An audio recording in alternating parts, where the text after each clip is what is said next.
Walt Disney Company Chief Executive Officer Bob Iger tore into Florida Governor Ron DeSantis, over his crusade against the entertainment giant during an address at the corporation's annual shareholders meeting earlier this week.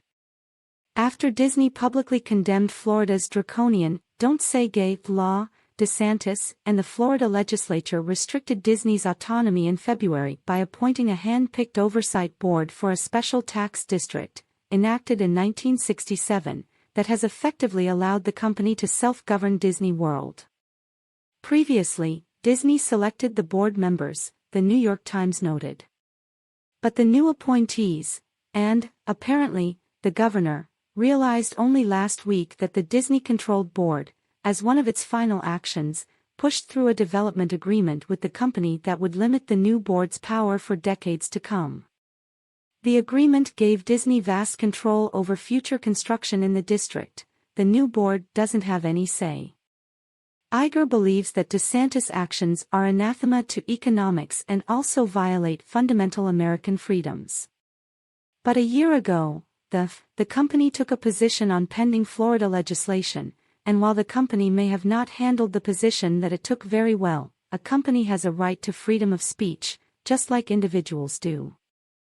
And obviously, in taking the position, the governor got very angry about the position Disney took and seems like he's decided to retaliate against us, including the naming of a new board to oversee the property and the business, in effect, to seek to punish a company for its exercise of a constitutional right.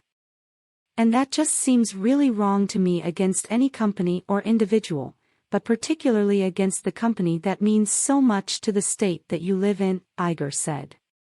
And to put that in perspective, we have over 75,000 employees, which I noted in my opening. Countless thousands of indirect jobs have been created. About 50 million visitors will go through our gates this year alone. About 8 million of them from outside the U.S. And we are the largest taxpayer in the state.